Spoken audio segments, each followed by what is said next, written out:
Isso. Hoje vamos começar, nesses minutinhos que nós temos, pelo menos um diálogo a respeito da se eu posso ou não perder a salvação, não é? É uma, eu acredito que é uma doutrina muito importante, a gente chama de soteriologia, não é? Que tem a ver com a doutrina da salvação. Sotério, né, eu sei que a minha pronúncia não é correta, né, porque o grego antigo, a pronúncia dele não é aportuguesada, né, mas sotério fala de resgate, de salvação, de livramento, e logia, estudo. Então, está dentro do estudo acerca da salvação, soteriologia. Por muito tempo a gente aprendeu, ou muitas pessoas aprenderam, que se podia perder a salvação, não é? A questão é que, de fato, quando nós vamos ler as Escrituras, a gente percebe que não existe possibilidade de perder a salvação. Alguns argumentos a respeito de Hebreus, que a gente vai ler hoje, né?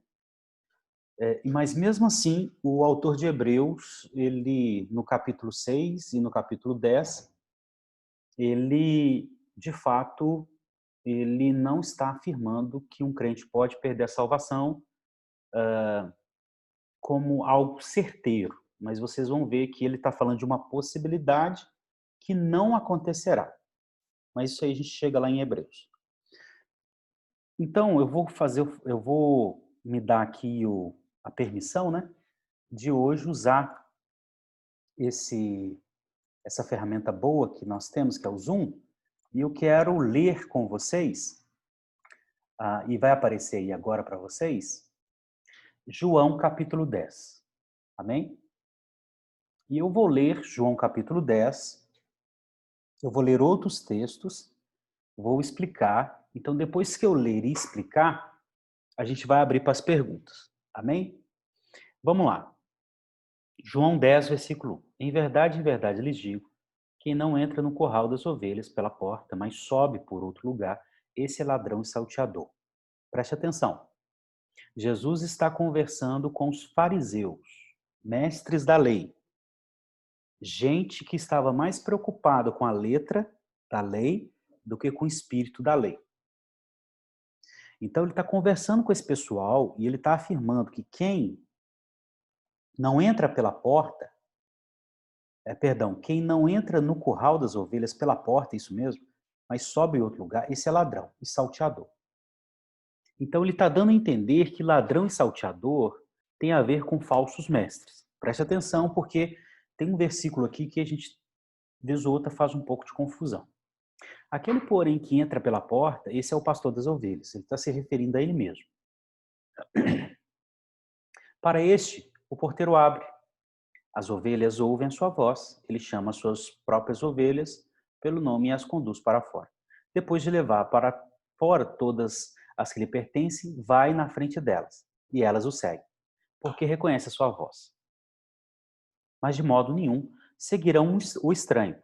Pelo contrário, fugirão dele, porque não conhece a voz dos estranhos. Jesus fez essa comparação, mas eles não compreenderam o sentido daquilo que ele falava. Eles quem? Eles quem? Você vai ver que tem a ver com uma multidão e principalmente com os mestres da lei. Aí ele continua, 7. Então Jesus disse mais uma vez, em verdade lhes digo que eu sou a porta das ovelhas. Então agora ele é o pastor das ovelhas, mas ele também é a porta, não é? A que dá acesso. Todos os que vierem antes de mim são ladrões e salteadores. Aí, mais uma vez, esses ladrões e salteadores têm a ver com falsos mestres, falsos pastores. Mas as ovelhas não deram ouvidos. Eu sou a porta. Se alguém entrar por mim, será salvo, entrará, sairá e achará pastagem. O ladrão, aí olha, aí que tá.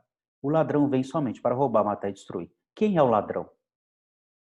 Por muito tempo a gente falou que era o diabo. Sim, de algum modo sim, porque o diabo influencia os falsos mestres. Mas em João 10, O ladrão são os falsos pastores.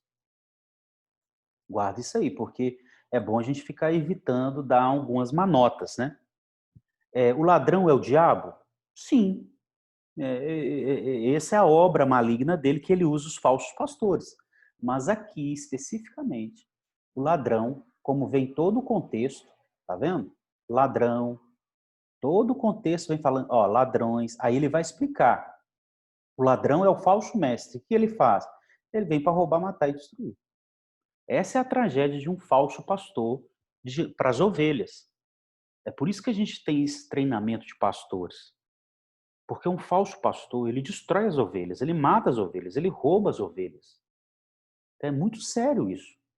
E eu vim para que tenham vida e tenham em abundância. Então, enquanto um falso pastor, um falso mestre, destrói as ovelhas, Jesus dá vida em abundância para as ovelhas. Eu sou o bom pastor. O bom pastor dá a vida pelas ovelhas. O mercenário, que não é pastor, a quem não pertence as ovelhas, vê o lobo chegando, abandona as ovelhas e foge, então o lobo as arrebenta e dispara. O mercenário foge porque é mercenário e não se importa com as ovelhas. Eu sou bom pastor, conheço as minhas ovelhas e elas me conhecem. Assim como o Pai me conhece, eu conheço o Pai e dou a minha vida pelas ovelhas. Ainda tenho outras ovelhas, não deste aprisco. Opa, tá vendo? Ele está pregando para judeu e ele está falando que tem ovelhas de outro aprisco, que não está nesse aprisco, melhor dizendo, perdão, que não está no aprisco. E aí ele diz, deixa eu só ver aqui, parece que está a Lu chegou aqui, beleza. Continuando. Deixa eu fechar aqui, beleza. Aí ele diz, eu sou bom pastor, eu conheço as minhas ovelhas e elas me conhecem, assim como o Pai me conhece, eu conheço as minhas ovelhas e dou a vida por elas, beleza. Ainda tem outras ovelhas, não desse aprisco. Eu preciso trazer também estas. Se ele está pregando para o judeu, o que nós entendemos é que Jesus sabia que tinha ovelhas fora de Israel. Elas ouvirão a minha voz e então haverá um só rebanho, um só pastor. Aí é aquela questão, né, de um só povo. Aquela questão de Israel ser um povo e a igreja ser outro povo de Deus não existe. Deus só tem um povo da aliança, da nova aliança, não é? Outra coisa que fizeram muito errado é ficar separando muito Israel da igreja, não é?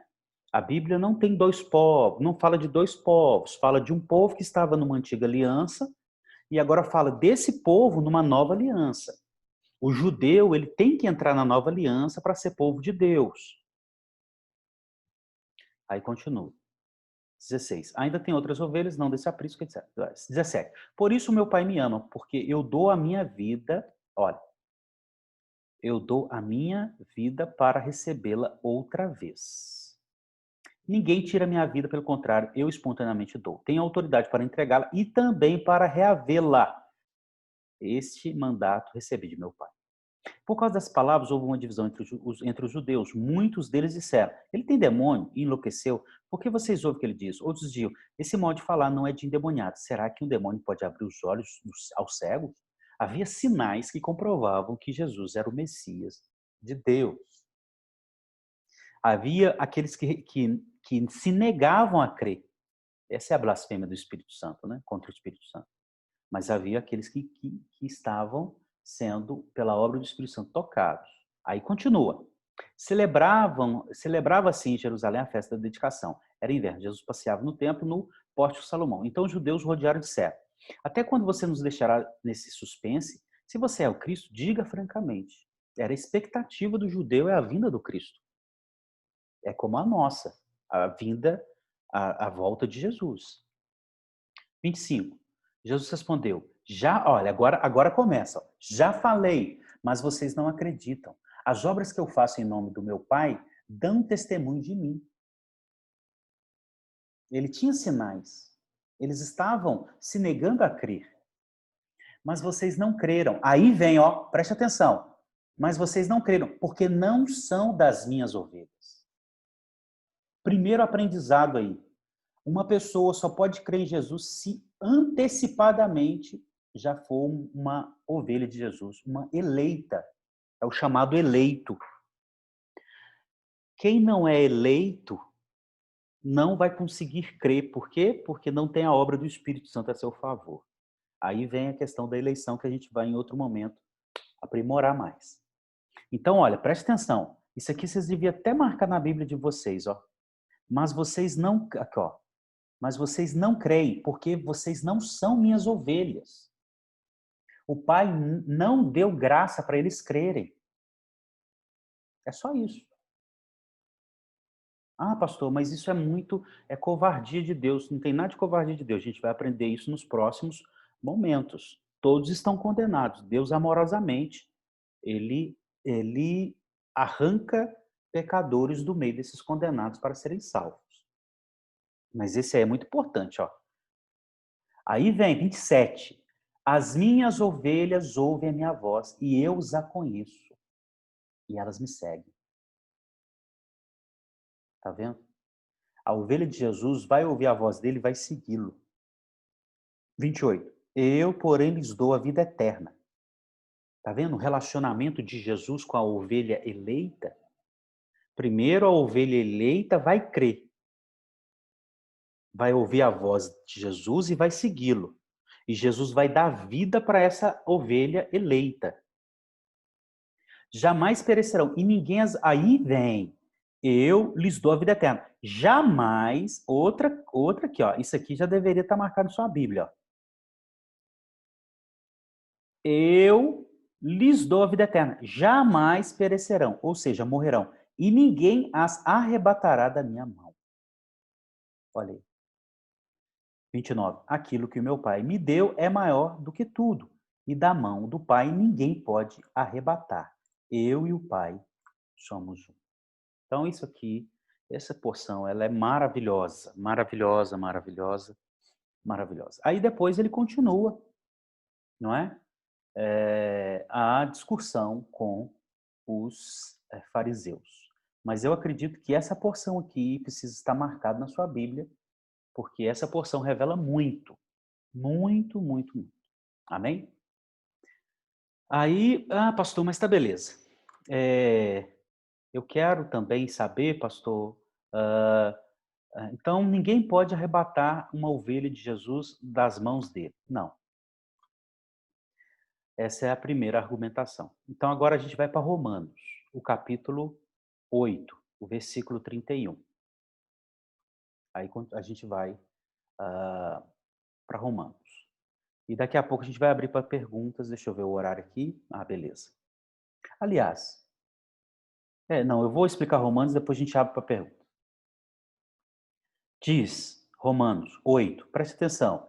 Romanos 8, Paulo está falando a respeito do Espírito Santo.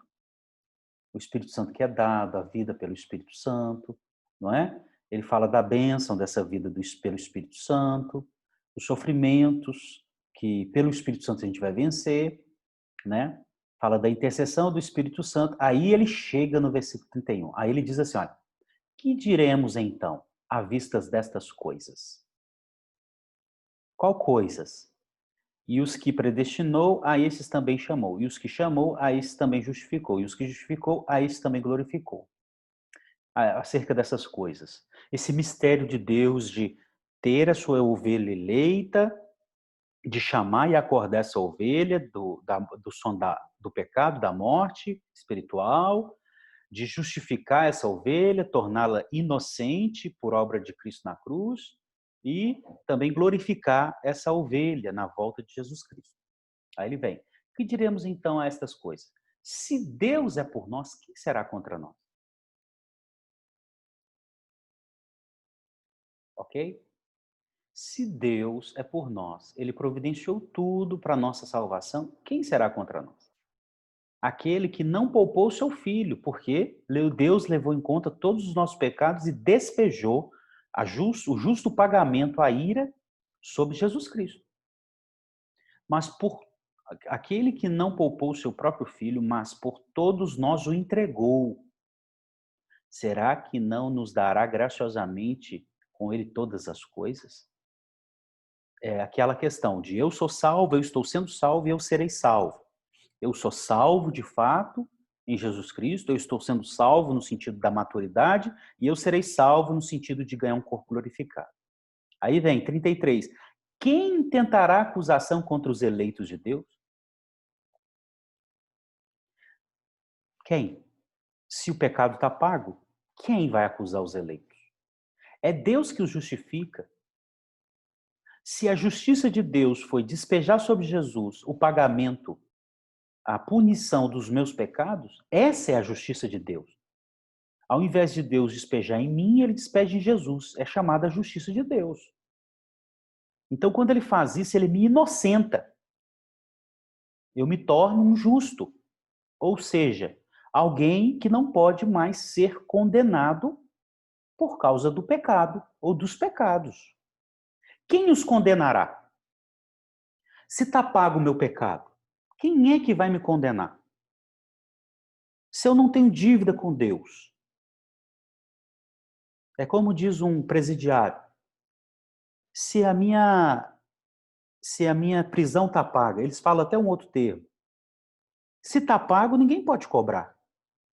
Aí Paulo vem, quem os condenará? Se os pecados estão pagos, quem é que tem condições de condenar alguém que os pecados estão pagos? É Cristo quem morreu. Ou melhor, quem ressuscitou, o qual está à direita de Deus e também intercede por nós. Quem nos separará do amor de Cristo? Porque tudo isso foi obra de amor e justiça. Será a tribulação, a angústia, a perseguição, a fome, a nudez, o perigo, a espada? Como está escrito, por amor de ti somos entregues à morte, continuamente fomos considerados como ovelha para o matadouro. Aí está falando da vida desses eleitos. É uma vida entregue a Jesus Cristo. 37. Em todas essas coisas, porém, somos mais do que vencedores por meio daquele que nos amou. Estas coisas, o quê? A justificação. Toda a obra de Deus na cruz. Nós somos mais do que vencedores, é pela cruz. Do que Deus fez por nós na cruz. Por meio daquele que nos amou, que foi Jesus, o Pai e Deus em si. Porque eu estou bem certo que nem a morte, nem a vida, nem os anjos, nem os principados, nem as coisas do presente, nem do porvir, nem os poderes, nem a altura, nem a profundidade, nem qualquer outra criatura poderá nos separar do amor de Deus que está em Cristo Jesus. Ele nos ama em Jesus Cristo. Nós nos encontramos nele. Ninguém pode separar eu do Pai. Amém? Agora, o que eu quero marcar aqui para vocês é essa questão de quem é que vai condenar? Olha aqui, ó, versículo 34. Esse é 33 e 34. Marcar aqui. Quem é que vai condenar alguém que os pecados já estão pagos? O crime já foi pago. O pecado já foi pago. Quem é que vai me condenar? E quando fala dos pecados, está falando de todos os pecados, os passados, os presentes e os futuros. E como a gente vive pregando, isso não é motivo da gente pecar mais, isso é motivo da gente se santificar mais. Mas aí já vai em uma outra questão. Eu quero abrir para vocês, porque o tempo está estourando, eu bem capaz que quarta que vem, a gente continua, com essa, com essa proposta, né? Amém? Agora eu quero abrir aqui para perguntas, que eu não vou estourar o meu tempo, eu vou respeitar o meu tempo. Quem tem dúvida e quer fazer pergunta a respeito, levanta a mão aí para a gente ver, ou já pode falar aí, por gentileza. Fica à vontade. Talvez não há dúvida aqui, mas uma dúvida que você já tinha, fica à vontade para a gente tirar essa dúvida de vocês. Pode falar, Fabíola e Caio. Quando a pessoa que é convertida, um cristão, que conhece a palavra do Senhor, ele se afasta da presença de Deus. Ele desvia, digamos assim. Muitas pessoas vai dizer que essa pessoa já está condenada ao inferno quando está afastada da presença. E como fica a situação dessa pessoa? Quando ela se afasta e ela não volta mais, ela não quer voltar. Então, aí a gente vai entrar numa questão muito importante que talvez a gente vai poder aprofundar na próxima aula. São as falsas ovelhas. Você percebeu que em João 10 deixou uma coisa muito clara. Jesus sabe que tem ovelhas, que tinha ovelhas fora de Israel, que, que o pai que deu essas ovelhas para Jesus, não foi isso que a gente leu? Foi o pai que deu, ele sabia que tinha ovelhas fora de Israel, foi o pai que tinha dado essas ovelhas, então foi uma escolha do pai. Foi o pai que escolheu, não foi as ovelhas que escolheu o pai. Foi o pai que escolheu as ovelhas. E essas ovelhas iriam crer em Jesus, porque ele deixou claro que aqueles fariseus não conseguiam crer, mas as ovelhas dele iriam conseguir, não é? Porque isso é uma obra de Deus. As ovelhas iriam ouvir a voz dele e iriam segui-lo, correto? E ninguém podia arrancar aquelas ovelhas da mão dele. Então você vê que tem Jesus ele é muito detalhista. Ele responde talvez a 90% das nossas perguntas está respondido em João 10, 26, 27, 28. Então, Fabíola, a primeira questão é a ovelha de verdade volta para o pastor. A ovelha de mentira nunca foi do pastor. Ela pode estar entre o rebanho da igreja local. Entende? Essa ovelha de mentira, aliás, tem um bocado. Ah, pastor, mas batizou. Então, batizou é a igreja olhando para aquela pessoa e dizendo: olha, a gente está vendo sinais de nova vida. E aquela pessoa está dizendo: olha, eu creio em Jesus. Ok? Mas tem pessoas que sabem mentir ou disfarçar esses sinais. Eles não são genuínos. Então, Fabíola, aí a gente tem que ver. Pastor, se for uma ovelha genuína, que ela esfriou na fé, o que vai acontecer com ela? Ela vai aquecer na fé. Eu vou depois até abrir um versículo em 1 Pedro 1,5, para você ver que quem protege as ovelhas de Jesus, até a volta de Jesus, é o Espírito, é Deus dando poder, né? Então, se é uma ovelha verdadeira e ela esfriou na fé, ela vai voltar para Jesus. Agora, se é uma ovelha de mentirinha, ela não volta para Jesus porque ela nunca foi de Jesus. Depois a gente também vai ler um versículo que o apóstolo João diz que os apóstotas estiveram no nosso meio, mas nunca foram um dos nossos. Isso acontece muito com os apóstotas, né? Existem apóstatas pastores, para você ter uma ideia. Entende? É por isso que a igreja ela precisa ser muito atenta em tudo. Porque tem ovelhas, irmãos, que eles estão no nosso meio, mas nunca foram um dos nossos. Eu vou ler também essa porção que João fala. Amém? Então, assim, resumindo, Fabíola, uma ovelha de Jesus pode esfriar na fé porque está pecando? Sim. Ela pode perder a alegria da salvação porque está pecando? Sim. Se ela continuar dando muita vazão para aquele pecado, a alegria da salvação vai esfriando? Vai. Ela perde a salvação? Não, porque o texto de João diz que não. Mas aí o que acontece? Certamente, antes da morte dessa pessoa, Cristo, o Espírito, traz ela novamente para uma vivência próxima de Jesus. Uma fé reaquecida em Jesus. Amém? Agora, o que a gente tem visto, a gente tem visto ovelhas esfriando da fé, verdade, mas a gente tem visto muita gente que nunca foi ovelha saindo, mas na verdade nunca foi ovelha. Amém? Então, assim, o crente, ele pode esfriar na fé? Pode, mas Jesus traz ele de volta. Agora, a falsa ovelha nunca teve fé. Ela se afasta, não quer Jesus, é porque, na verdade, nunca teve a fé que o pai dá para a ovelha. Entende? Amém? Então, pode... Amém. Amém. A gente tem mais textos? Agora já são 7:08, né? Eu não sei como que está o compromisso de vocês, mas eu quero ler essa porção que eu acabei de falar. Eu vou abrir aqui para vocês e eu vou... Deixa eu abrir aqui, só para vocês marcarem na Bíblia de vocês também, que eu vou compartilhar a tela novamente, que é primeira carta de Pedro, capítulo 1, versículo 5. Aqui, olha. É outra que tem que estar marcada na sua Bíblia. Ó, quem são guardados pelo poder de Deus mediante a fé para a salvação, preparada para ser revelada no último dia. Vamos ler até o versículo 3 para ficar mais contextualizado.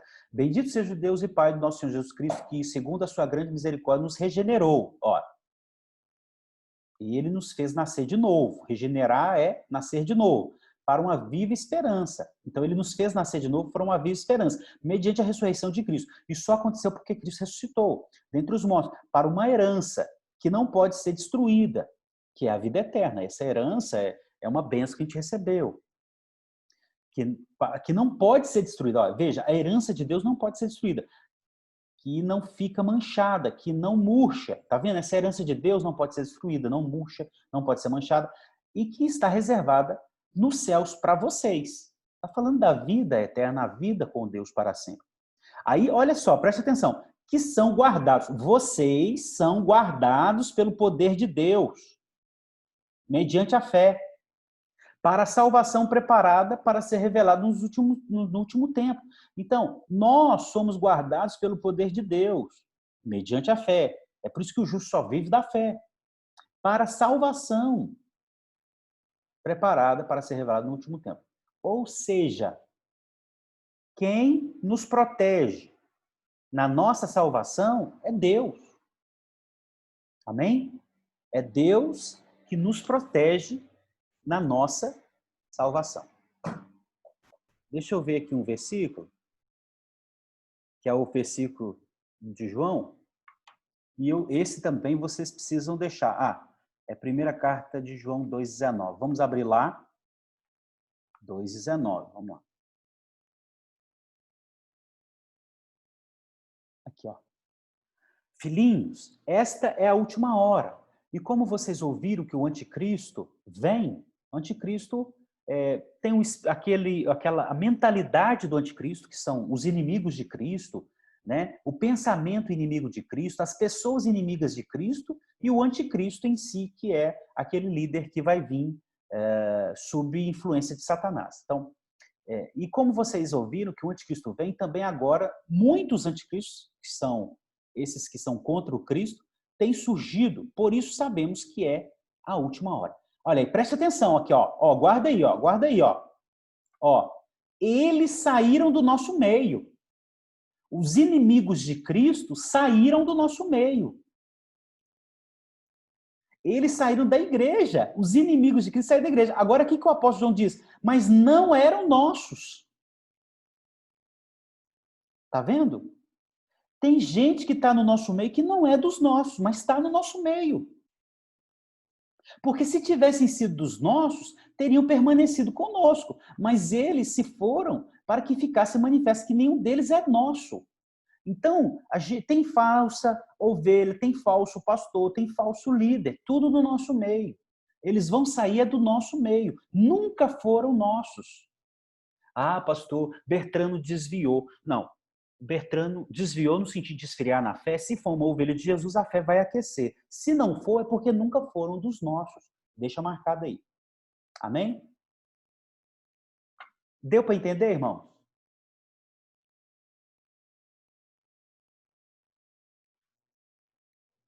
Eu vou finalizar agora e eu acredito que a gente vai continuar esse diálogo na próxima quarta.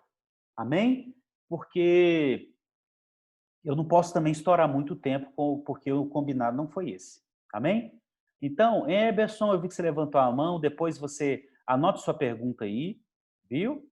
Os outros irmãos anotam pergunta, a gente vai ler Hebreus 6, porque vai ter gente que, quando você falar, o crente não perde salvação, aí eles vão abrir Hebreus 6 para tentar provar para você que perde, mas aí eu vou te explicar como é que a gente explica Hebreus 6.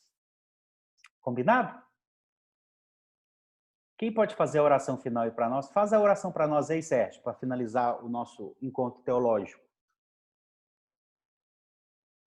Amém, pastor.